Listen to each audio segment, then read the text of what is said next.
Hey guys, welcome to government jobs Gyan YouTube channel. Guys, आज की इस वीडियो में हम बात करेंगे आरआरबी असिस्टेंट लोको पायलट के new recruitment notification online form apply process के बारे में।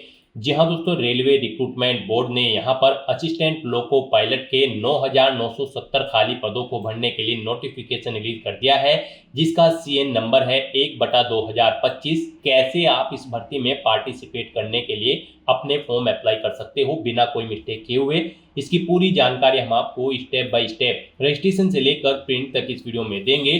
बस आपको इस वीडियो को स्किप के बिना शुरू से लेकर एंड तक देखना है।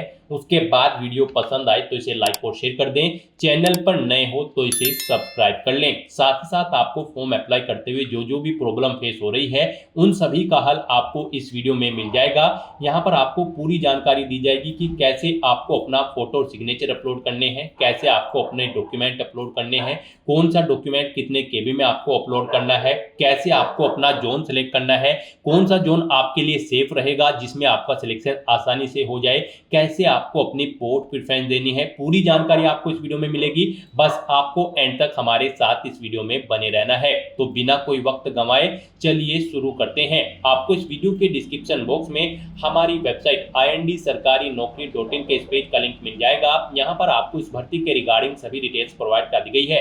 रेलवे रिक्रूटमेंट बोर्ड आरआरबी ने असिस्टेंट लोको पायलट के 9,970 खाली पदों को भरने के लिए नोटिफिकेशन रिलीज कर दिया है। आप 12 अप्रैल 2025 से 11 मई 2025 तक अपने फॉर्म अप्लाई कर सकते हो। 10वीं पास आईटीआई पास कैंडिडेट अप्लाई कर सकते हैं। 18 से 30 साल आपकी आयु सीमा रखी गई है।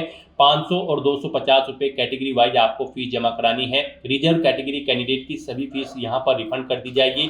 जनरल ओबीसी ईडब्ल्यूएस कैंडिडेट की 400 रुपये फीस के यहाँ पर रिफंड कर दिए जाएंगे। आप ऑनलाइन मोड में फीस पेमेंट कर सकते हो। ऑल इंडिया से आप ऑनलाइन अप्लाई कर सकते हो। अप्लाई करने के लिए आपको इस पेज को नीचे स्क्रॉल डाउन करना है, इंपोर्टेंट लिंक सेक्शन में आना है, ऑफिशियल नोटिफिकेशन पीडीएफ लिंक पर क्लिक करके इस भर्ती के नोटिफिकेशन को ओपन कर लेना है और इसमें से आपको पूरी डिटेल रीड कर लेनी है। यहाँ पर आपको सभी डिटेल्स प्रोवाइड कर दी गई है, जैसे कि क्या पोस्ट का नाम है, कितनी उसके लिए नंबर ऑफ वैकेंसीज है, कैसे आप अप्लाई कर सकते हो, कब से कब तक अप्लाई कर सकते हो, यहाँ पर क्या आपका एलिजिबिलिटी क्राइटेरिया रखा गया है। पूरी जानकारी आपको इस नोटिफिकेशन में दे दी गई है। आप सभी डिटेल्स यहाँ से केयरफुली रीड आउट करें, उसके बाद अपना फॉर्म अप्लाई कर लें। फॉर्म अप्लाई करने के लिए भी आपको हमारी वेबसाइट के इसी पेज पर ही अप्लाई ऑनलाइन का लिंक दिया गया है। जैसे ही आप इस लिंक पर क्लिक करेंगे तो आपके सामने यहाँ पर आरआरबी का ये ऑफिशियल पोर्टल ओपन होगा। गाइस, यहाँ पर आपको डाउनलोड फॉर्मेट्स का ऑप्शन दिया गया है। यहाँ पर आपको CN 1/2025 के इस ऑप्शन पर अपना कर्सर लाना है और यहाँ पर अगर आपको कास्ट सर्टिफिकेट या फिर इनकम सर्टिफिकेट की जरूरत है तो उनके फॉर्मेट आप यहाँ से डाउनलोड कर सकते हो। अप्लाई करने के लिए आपको यहाँ पर अप्लाई की ये टैब दी गई है। इसके ऊपर जैसे ही आप अपना कर्सर लाएंगे यहाँ पर आपको दो ऑप्शन होंगे, क्रिएट एन अकाउंट और ऑलरेडी हैव एन अकाउंट। अगर आपने यहाँ पर अपना अकाउंट पहले से क्रिएट कर रखा है तो आपको ऑलरेडी हैव एन अकाउंट के इस ऑप्शन पर क्लिक करना है। उसके बाद आपके सामने कुछ इस तरह से इंटरफेस होगा।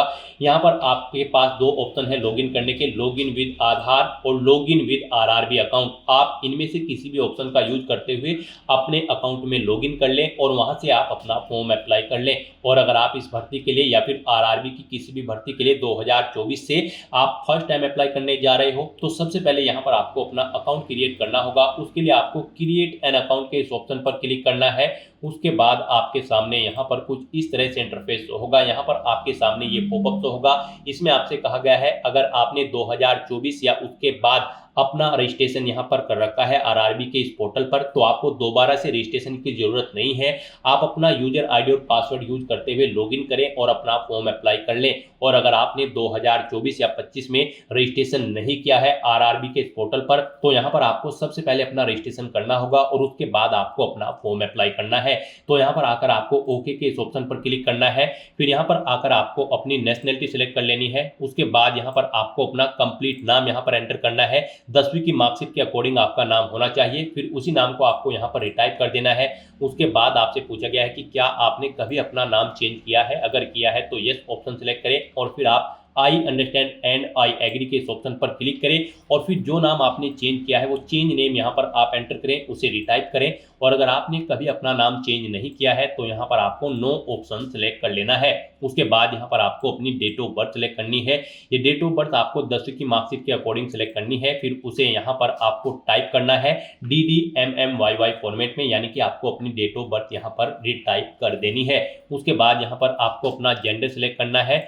फिर यहाँ पर आपको अपना जेंडर भी दोबारा से एक बार फिर सिलेक्ट करना होगा।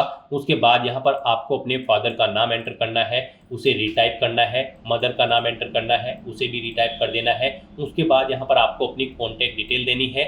यहाँ पर आकर आपको अपना ईमेल एड्रेस एंटर करना है। उसके बाद जनरेट ईमेल OTP ऑप्शन पर क्लिक करना है। अपना मोबाइल नंबर आपको एंटर करना है, जनरेट मोबाइल OTP ऑप्शन पर क्लिक करना है। उसके बाद आपके ईमेल ID और मोबाइल नंबर पर 2 OTP आएंगे, वो OTP आपको यहाँ पर एंटर करने हैं और अपना मोबाइल नंबर और ईमेल ID को वेरीफाई कर लेना है। उसके बाद यहाँ पर आपको अपना आधार वेरिफिकेशन करना है। यहाँ पर आकर आप अपना आधार कार्ड नंबर एंटर करें। फिर यहाँ पर आप जनरेट आधार OTP के इस ऑप्शन पर क्लिक करें। आपके मोबाइल नंबर पर एक OTP आएगा जिससे आपका आधार लिंक है, वो OTP आप यहाँ पर एंटर करें और अपना आधार यहाँ पर वेरीफाई कर लें। यहाँ पर आधार वेरिफिकेशन के आपके पास 2 ऑप्शन हैं। आप OTP के थ्रू अपना वेरिफिकेशन कर सकते हैं या फिर आप फिंगरप्रिंट वेरिफिकेशन ऑप्शन पर क्लिक करके यहाँ पर अपना आधार वेरीफाई कर सकते हैं। यहाँ पर आप इन दोनों ऑप्शन में से कोई भी ऑप्शन यूज करके वेरीफाई के बटन पर क्लिक करके अपना आधार वेरीफाई कर लें। और अगर आपके पास आधार कार्ड नहीं है तो आप I do not have Aadhaar card के ऑप्शन पर क्लिक करेंगे। दोबारा से I do not have Aadhaar card के ऑप्शन पर क्लिक करें। यहाँ पर आप अपना कोई वैलिड प्रूफ ID सिलेक्ट करें, उसका नंबर यहाँ पर दें, किसने आपको वो इशू किया है उस अथॉरिटी का नाम यहाँ पर आप एंटर करें, प्लेस ऑफ इशू यहाँ पर दें, डेट ऑफ इशू यहाँ पर आप सिलेक्ट करें। यहाँ पर हम आपको सजेस्ट करेंगे आधार अगर आपके पास नहीं है या फिर वो अपडेटेड नहीं है तो उसमें आप अपडेट करा लें। यहाँ पर आधार वेरिफिकेशन आपके लिए बेस्ट ऑप्शन रहेगा क्योंकि आगे भी आपको आधार की जरूरत पड़ेगी इस भर्ती की आगे की टास्क के लिए।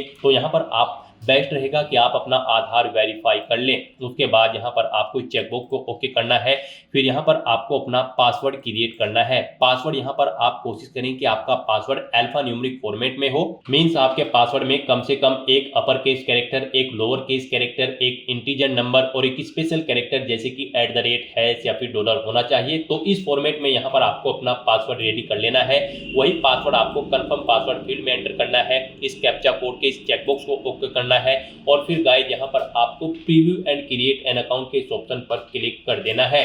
यहाँ पर इस ऑप्शन पर क्लिक करते ही आपकी जो डिटेल्स आपने फिल की होगी यहाँ पर रजिस्ट्रेशन की, उनका पूरा प्रीव्यू आपको शो होगा। उन्हें आपको केयरफुली चेकआउट करना है। अगर कोई मिस्टेक होगी तो आप एडिट कर लेंगे, नहीं तो आपको अपना रजिस्ट्रेशन कंप्लीट कर लेना है। आपका रजिस्ट्रेशन सक्सेसफुली कंप्लीट होने के बाद आपको RRB के ऑफिशियल पोर्टल पर रिडायरेक्ट कर दिया जाएगा। यहाँ पर आकर आपको दोबारा से अप्लाई के ऑप्शन पर क्लिक करना है। फिर यहाँ पर आपको ऑलरेडी हैव एन अकाउंट के ऑप्शन पर क्लिक करना है या फिर आपके सामने डायरेक्टली यही इंटरफेस शो होगा। फिर यहाँ पर आने के बाद आपको लॉगिन विद आधार या फिर लॉगिन विद RRB अकाउंट, इन दोनों ऑप्शन में से कोई भी ऑप्शन का यूज करते हुए आपको अपने डैशबोर्ड में लॉगिन करना है। गाइस यहाँ पर अगर आप login with Aadhaar option select करते हैं तो फिर यहाँ पर आपको अपना आधार नंबर एंटर करना है। उसके बाद आपको जनरेट आधार OTP के ऑप्शन पर क्लिक करना है। एक OTP आपके मोबाइल नंबर पर आएगा जिससे आपका आधार लिंक है, वो OTP आपको यहाँ पर एंटर करना है। I am not a robot इस चेकबॉक्स को ओके करना है और फिर आपको यहाँ पर लॉगिन के इस ऑप्शन पर क्लिक करके अपने डैशबोर्ड में लॉगिन कर लेना है और फिर वहां से आपको अपना फॉर्म अप्लाई करना है। और अगर आप login with RRB account option select करते हैं तो आपके सामने फिर यहाँ पर कुछ इस तरह से इंटरफेस शो होगा। यहाँ पर आने के बाद अब आपको अपना मोबाइल नंबर या फिर ईमेल एड्रेस एंटर करना है, अपना पासवर्ड आपको एंटर करना है। I am not a robot आपको इस चेकबॉक्स को ओके करना है और फिर यहाँ पर आपको कैप्चा कोड के अकॉर्डिंग आपको इमेज सेलेक्ट कर लेनी है और फिर गाइस यहाँ पर आपको लॉगिन के इस ऑप्शन पर क्लिक करके अपने डैशबोर्ड में लॉगिन कर लेना है। जैसे ही आप लॉगिन के ऑप्शन पर क्लिक करेंगे आपके सामने कुछ इस तरह से इंटरफेस होगा। यहाँ पर अब आपको 2 फैक्टर ऑथेंटिकेशन मोड कंप्लीट करना है। यहाँ पर आप सेंड OTP टू ईमेल, आप इस ऑप्शन पर क्लिक करें। आपकी ईमेल ID पर एक OTP जाएगा, वो OTP आप यहाँ पर एंटर करें या फिर आप सेंड OTP टू फोन के ऑप्शन पर क्लिक करें। फिर आपके मोबाइल नंबर पर एक OTP जाएगा, वो OTP आपको यहाँ पर एंटर करना है और फिर गाइज आपको लॉगिन के इस ऑप्शन पर क्लिक करके अपने डैशबोर्ड में लॉगिन कर लेना है। लॉगिन करने के बाद आपके सामने आपका डैशबोर्ड कुछ इस तरह से शो होगा। यहाँ पर आपको टॉप पर ही 4 ऑप्शन दिए गए हैं। सबसे पहले यहाँ पर आपको कुछ जनरल इंस्ट्रक्शन दिए गए हैं। आपको फॉर्म अप्लाई करने से पहले इन्हें केयरफुली रीड कर लेना है। यहाँ पर ऑनलाइन एप्लीकेशन का ऑप्शन है, एप्लीकेशन हिस्ट्री है। यहाँ पर जब आप फॉर्म अप्लाई कर लोगे तो फिर आप इस ऑप्शन में जाकर चेकआउट कर पाओगे आप अपना एप्लीकेशन फॉर्म सक्सेसफुली सबमिट कर चुके हो या फिर नहीं। और मॉडिफाई रजिस्ट्रेशन डिटेल आपको ये ऑप्शन दिया गया है। इस पर क्लिक करके यहाँ पर आप अगर आपके रजिस्ट्रेशन में मॉडिफाई करना चाहते हैं तो आप मॉडिफाई कर सकते हैं। यहाँ पर ये ऑप्शन आपका 18 अप्रैल 2025 के बाद एक्टिव होगा। आप इस ऑप्शन का यूज करते हुए अगर आपने रजिस्ट्रेशन में चेंज आउट करना चाहते हैं तो आप चेंज कर सकते हैं। तो यहाँ पर बस अब अगर आपका रजिस्ट्रेशन ओके है तो आपको अपना ऑनलाइन फॉर्म फिल करना है। उसके लिए आपको ऑनलाइन एप्लीकेशन के इस ऑप्शन पर क्लिक करना है या फिर जनरल इंस्ट्रक्शन के यहाँ पर आपको ऑनलाइन एप्लीकेशन के इस ऑप्शन पर क्लिक करना है। नेक्स्ट आपके सामने कुछ इस तरह से इंटरफेस होगा। यहाँ पर आपको आरआरबी असिस्टेंट लोको पायलट का ये सेक्शन दे दिया गया है। यहाँ पर CN नंबर 1/2025 में सबसे पहले आपको बोर्ड का नाम सेलेक्ट करना है जिस बोर्ड के लिए आप अप्लाई करना चाहते हैं। आप अपनी चॉइस के अकॉर्डिंग कोई भी बोर्ड यहाँ पर सिलेक्ट करें, इस चेकबॉक्स को ओके करें, यानी कि आपको आरआरबी आरआरसी की किसी भी भर्ती एग्जाम में बैठने से नहीं रोका गया है। तो आपको इस चेकबॉक्स को ओके कर देना है और उसके बाद गाइस यहाँ पर आपको नेक्स्ट के इस ऑप्शन पर क्लिक करना है। नेक्स्ट आपके सामने कुछ इस तरह से इंटरफेस होगा। यहाँ पर आपकी कुछ डिटेल ऑटोमेटिकली फेच कर ली गई है आपके रजिस्ट्रेशन से। यहाँ पर बस अब आपको सबसे पहले अपना मैरिटल स्टेटस देना है, उसके बाद आपको अपना रिलीजन सिलेक्ट करना है, अपनी मातृभाषा यहाँ पर आपको सिलेक्ट कर लेनी है। फिर यहाँ पर आपको choice of language for examination, जिस लैंग्वेज में आप अपना एग्जाम चाहते हैं वो लैंग्वेज यहाँ पर आपको सिलेक्ट करनी है। फिर यहाँ पर आपकी बॉडी पर कोई कट या तिल का निशान है तो उस पैलेस का नाम यहाँ पर आपको एंटर कर देना है। 2 पैलेस के नाम यहाँ पर आपको एंटर करने हैं, नहीं है तो यहाँ पर आप नो मार्क एंटर कर देंगे। उसके बाद यहाँ पर आपको अपनी कम्युनिटी सेलेक्ट कर लेनी है। उसके बाद यहाँ पर अगर आप रिजर्व कैटेगरी से बिलोंग करते हो तो यहाँ पर आपको अपनी कास्ट का नाम देना है, कम्युनिटी सर्टिफिकेट नंबर देना है। कम्युनिटी सर्टिफिकेट आपको किस अथॉरिटी ने इशू किया है, collector, city magistrate, deputy collector, आप अपने अकॉर्डिंग यहाँ पर ऑप्शन सेलेक्ट करें। उसके बाद इशूइंग स्टेट यहाँ पर आप सिलेक्ट करें। उसके बाद यहाँ पर आपका जो सर्टिफिकेट है वो कब आपको इशू हुआ है वो डेट आपको सिलेक्ट कर लेनी है। फिर यहाँ पर आपसे पूछा गया कि क्या आप फ्री ट्रैवल पास चाहते हैं रेलवे का, अगर चाहते हैं तो यस करें।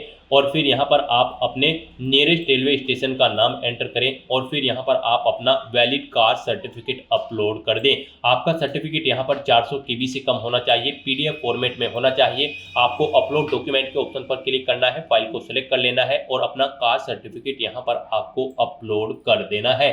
और अगर आप यहाँ पर अनरिजर्व कैटेगरी से आते हैं तो फिर आगे के ऑप्शन आपको डिसेबल्ड कर दिए जाएंगे। उसके बाद यहाँ पर आपको अपना प्रेजेंट एड्रेस एंटर करना है, फिर आपको अपना परमानेंट एड्रेस एंटर करना है। और अगर आपका परमानेंट एड्रेस आपके प्रेजेंट एड्रेस के अकॉर्डिंग सेम है तो आप इस चेकबॉक्स को ओके कर दें। ऑटोमेटिकली आपका परमानेंट एड्रेस आपके प्रेजेंट एड्रेस के अकॉर्डिंग फिल हो जाएगा। उसके बाद गाइस यहाँ पर आपको सेव के इस ऑप्शन पर क्लिक करके अपनी डिटेल सेव कर देनी है और फिर आपको नेक्स्ट के इस ऑप्शन पर क्लिक करना है। नेक्स्ट गाइस यहाँ पर आपको अपनी कैटेगरी की डिटेल देनी है। यहाँ पर आपसे पूछा गया है कि क्या आप EX सर्विसमैन हैं, अगर हैं तो आप यस ऑप्शन सेलेक्ट करें। फिर यहाँ पर आप अपनी डिफेंस सर्विस सिलेक्ट करें, किसमें आप EX सर्विसमैन थे, आर्मी, नेवी, एयरफोर्स, अपने अकॉर्डिंग ऑप्शन सेलेक्ट करें। अपनी रैंक यहाँ पर एंटर करें, डेट ऑफ अटेस्टेशन यहाँ पर आप सिलेक्ट करें। और फिर आपसे पूछा गया कि क्या आप फिलहाल भी डिफेंस सर्विस में कार्यरत हैं, अगर हैं तो यस करें और फिर यहाँ पर नहीं है तो आप नो ऑप्शन सेलेक्ट कर लें। अगर आप यहाँ पर जॉब छोड़ चुके हो, डेट ऑफ डिस्चार्ज यहाँ पर आप सिलेक्ट करें, रीजन ऑफ डिस्चार्ज यहाँ पर दे, डिस्चार्ज सर्टिफिकेट नंबर दे, क्या आपने दोबारा से री एम्प्लॉयमेंट किया है एज ए EX सर्विसमैन, अगर किया है तो यस करें, नहीं तो नो ऑप्शन सेलेक्ट करें। और गाइज अगर आप EX सर्विसमैन नहीं हो तो यहाँ पर आपको नो ऑप्शन सेलेक्ट करना है, आगे की डिटेल आपको डिसेबल्ड कर दी जाएगी। फिर यहाँ पर आपसे पूछा गया कि क्या आप EBC सर्टिफिकेट होल्डर कैंडिडेट हैं, अगर हैं तो आप यस करें और फिर I understand and I agree के इस ऑप्शन पर क्लिक करें। फिर यहाँ पर आपसे पूछा गया है कि do you wish to avoid fee concession, अगर आप फीस में कंसेशन चाहते हैं तो यस ऑप्शन सेलेक्ट करें। फिर अपना सर्टिफिकेट नंबर दें, इश्यूइंग अथॉरिटी यहाँ पर आप सेलेक्ट करें, कब आपको ये सर्टिफिकेट इशू हुआ है वो डेट आप सेलेक्ट कर लें। और अगर आप ईबीसी सर्टिफिकेट होल्डर कैंडिडेट नहीं है तो यहाँ पर आपको नो ऑप्शन सेलेक्ट करना है। उसके बाद यहाँ पर आपसे पूछा गया कि क्या आप रेलवे में सर्विस करते हैं। यहाँ पर अगर आप रेलवे एम्प्लॉय हैं तो आप यस करेंगे। फिर यहाँ पर आपसे पूछा गया कि क्या आपने यहाँ पर एनओसी के लिए अप्लाई किया हुआ है, तो यहाँ पर आप किया हुआ है तो यस करें, नहीं तो आप यहाँ पर नो ऑप्शन सेलेक्ट करेंगे। और उसके बाद यहाँ पर आपको अपनी कैटेगरी देनी है, उसके बाद प्लेस ऑफ वर्किंग देना है, अपना जोन यहाँ पर आपको सिलेक्ट करना है। और अगर आप रेलवे के एम्प्लॉय नहीं है तो यहाँ पर आपको नो ऑप्शन सेलेक्ट करना है।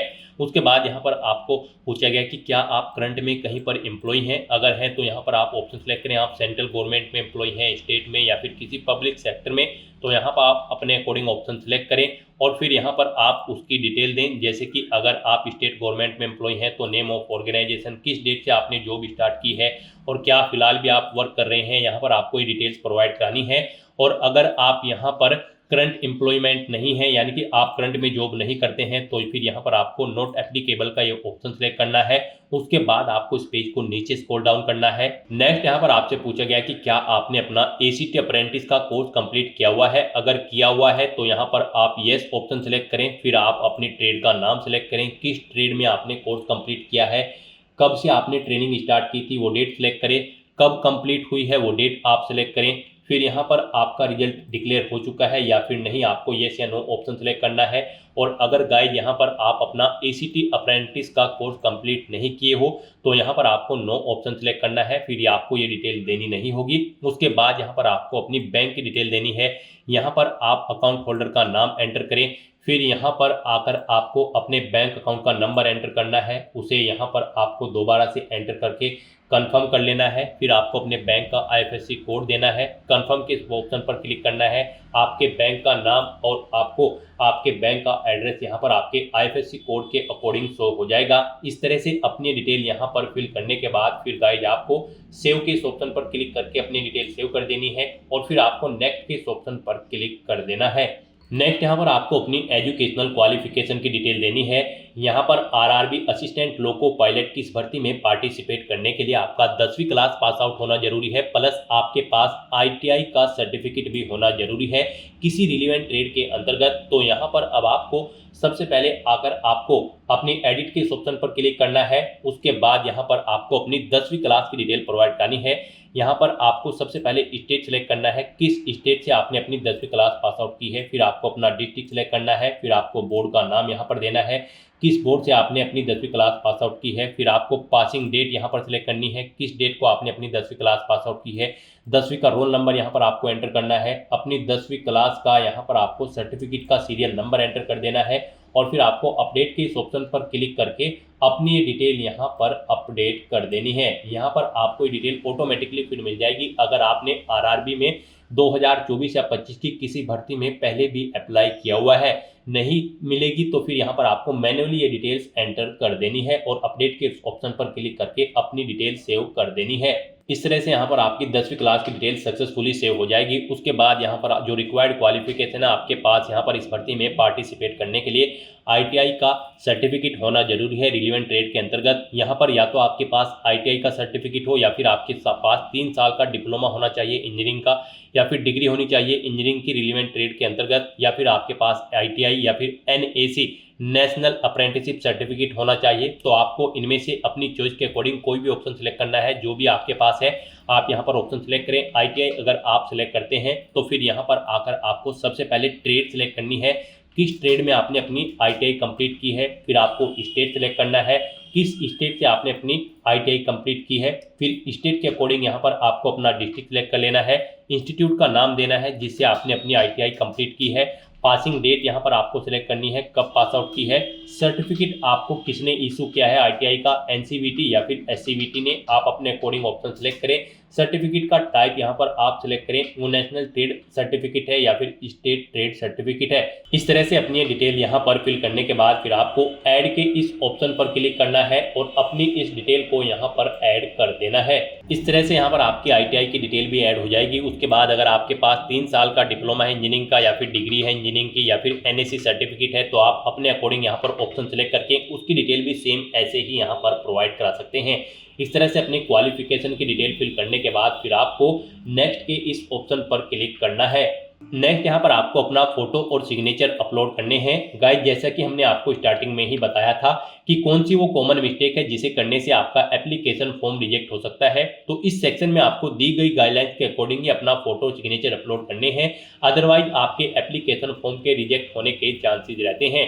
यहाँ पर आपके फोटो की जो हाइट होगी वो 320 पिक्सल होनी चाहिए और जो विड्थ होगी वो 240 पिक्सल होनी चाहिए। जेपीजी या फिर जेपीईजी फॉर्मेट में आपका फोटो होना चाहिए। साइज उसका यहाँ पर 100 KB से 150 KB के बीच में होना चाहिए और जो आपके सिग्नेचर होंगे यहाँ पर उनकी हाइट 60 पिक्सल होनी चाहिए और विड्थ 140 पिक्सल। साइज उनका यहाँ पर 30 KB से 49 KB के बीच में होना चाहिए। जेपीजी या फिर जेपीईजी फॉर्मेट में आपके सिग्नेचर होने चाहिए। यहाँ पर आपके फोटो रिजेक्ट होने के कुछ सैंपल आपको दिए गए हैं। यहाँ पर आपको सैंपल ऑफ फ्यू रिजेक्टेबल फोटोज, आपको इस ऑप्शन पर क्लिक करना है। यहाँ पर आपको सैंपल शो कर दिए गए हैं। यहाँ पर आपका फोटो इस तरह से नहीं होना चाहिए, इस फॉर्मेट में यहाँ पर आपका फोटो होना चाहिए।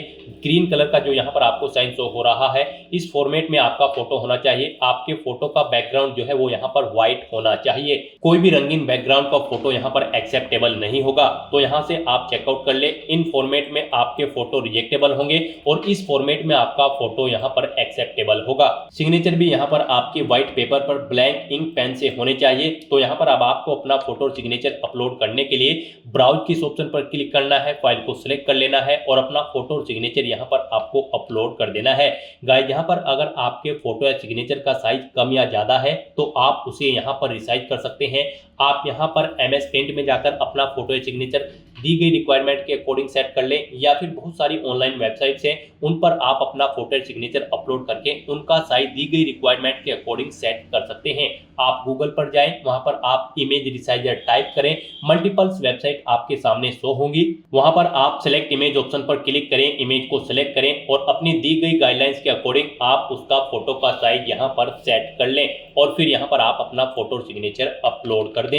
इस तरह से यहाँ पर आपको अपना फोटो और सिग्नेचर अपलोड करने के बाद फिर आपको सेव के इस ऑप्शन पर क्लिक करके अपना फोटो और सिग्नेचर सेव कर देने हैं और फिर गाइस यहाँ पर आपको नेक्स्ट के इस ऑप्शन पर क्लिक करना है।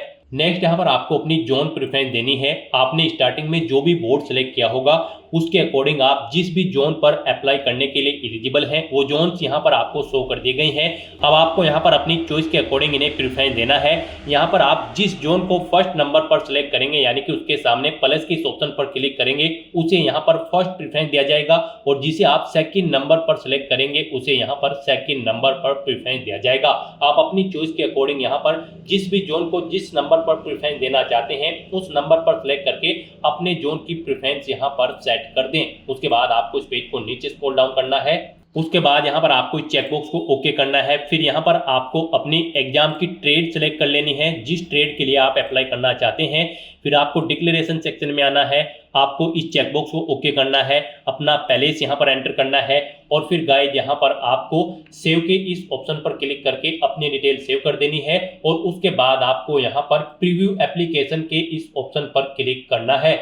नेक्स्ट आपको आपके एप्लीकेशन फॉर्म का पूरा प्रीव्यू यहाँ पर शो कर दिया गया है। आपको सभी डिटेल्स केयरफुली चेकआउट करनी है, पेज को नीचे स्क्रॉल डाउन करना है, इस चेकबॉक्स को ओके करना है। कहीं पर कोई मिस्टेक है तो आप यहाँ पर एडिट के इस ऑप्शन पर क्लिक करके अपने एप्लीकेशन फॉर्म की डिटेल को एडिट कर सकते हो और अगर सभी चीजें ओके हैं तो यहाँ पर बस अब आपको अपना एप्लीकेशन फॉर्म सबमिट कर देना है। उसके लिए यहाँ पर आपको सबमिट के इस ऑप्शन पर क्लिक करना है। नेक्स्ट आपको यहाँ पर फीस पेमेंट के इंटरफेस पर डायरेक्ट कर दिया जाएगा। यहाँ पर गाइड अब आपको अपना फीस पेमेंट करना है। यहाँ पर हम आपको बता दें जनरल OBC EWS कैंडिडेट को 500 रुपये फीस के रूप में जमा कराने हैं। SC ST PWD women candidate को 250 रुपये फीस के रूप में जमा कराने हैं। SC ST PWD women candidate को 250 रुपये जो फीस जमा करानी है उनकी पूरी फीस यहाँ पर आपको रिफंड कर दी जाएगी और जनरल OBC EWS कैंडिडेट की 500 में से 400 रुपये फीस यहाँ पर आपको रिफंड कर दी जाएगी बाद में। यहाँ पर तो अब आपको अपना फीस पेमेंट करना है। यहाँ पर फीस पेमेंट करने के लिए आपके पास दो ऑप्शन है, आप पे विद SBI ePay या फिर पे विद CSC वॉलेट। आप अपनी चॉइस के अकॉर्डिंग कोई भी ऑप्शन का यूज करते हुए यहाँ पर फीस पेमेंट कर दें। यहाँ पर अगर आप पे with SBI ePay option select करते हैं तो फिर यहाँ पर आपको चेकबॉक्स को ओके करना है। उसके बाद आपको प्रोसीड के ऑप्शन पर क्लिक करना है। नेक्स्ट यहाँ पर आपके सामने फीस पेमेंट का इंटरफेस ओपन हो जाएगा। गाइस यहाँ पर आने के बाद आप debit card, credit card, SBI corporate credit card या फिर इंटरनेट बैंकिंग या फिर यूपीआई के माध्यम से अपना फीस पेमेंट कर सकते हो। यूपीआई यहाँ पर आपके लिए बेस्ट ऑप्शन रहेगा। आप यूपीआई के इस ऑप्शन पर क्लिक करें। अगर आपको अपनी यूपीआई आईडी पता है तो आप एंटर यूपीआई आईडी के इस ऑप्शन पर क्लिक करें। यहाँ पर आप अपनी यूपीआई आईडी एंटर करें और वैलिडेट यूपीआई आईडी ऑप्शन पर क्लिक करते हुए अपना फीस पेमेंट कर दें। और अगर आप क्यूआर कोड के थ्रू फीस पेमेंट करना चाहते हैं तो यहाँ पर आप यूपीआई क्यूआर के इस ऑप्शन पर क्लिक करें। फिर आप पे नाउ के इस ऑप्शन पर क्लिक करें। पे नाउ ऑप्शन पर क्लिक करते ही आपके सामने एक क्यूआर कोड शो होगा। आप उसे अपने किसी भी यूपीआई से स्कैन करें और अपना फीस पेमेंट कर दें। सक्सेसफुली फीस पेमेंट करने के बाद आपको आपके डैशबोर्ड में डायरेक्ट कर दिया जाएगा। अपने डैशबोर्ड में आकर आपको एप्लीकेशन हिस्ट्री की स्टेप पर आना है और फिर यहाँ पर आपको असिस्टेंट लोको पायलट के सामने यहाँ पर आपको व्यू एप्लीकेशन के इस ऑप्शन पर क्लिक करके अपने एप्लीकेशन फॉर्म का एक हार्ड कॉपी प्रिंट आउट ले लेना है फ्यूचर यूज के लिए, फ्यूचर रेफरेंस के लिए। यहाँ पर आप अपने एप्लीकेशन फॉर्म का स्टेटस भी चेकआउट कर सकते हो। यहाँ पर आपके एप्लीकेशन फॉर्म का स्टेटस आपको सक्सेस शो कर दिया जाएगा अगर आपका एप्लीकेशन फॉर्म सक्सेसफुली सबमिट हो जाता है। तो दोस्तों ऐसे आप RRB assistant loco pilot 9970 post के लिए अपना फॉर्म अप्लाई कर सकते हो बिना कोई मिस्टेक किए हुए, स्टेप बाय स्टेप। आज की इस वीडियो में बस इतना ही। आई होप ये वीडियो आपको पसंद आई होगी। अगर पसंद आई हो तो इसे लाइक और शेयर करें। चैनल पर नए हो तो इसे सब्सक्राइब कर लें। Thanks for watching.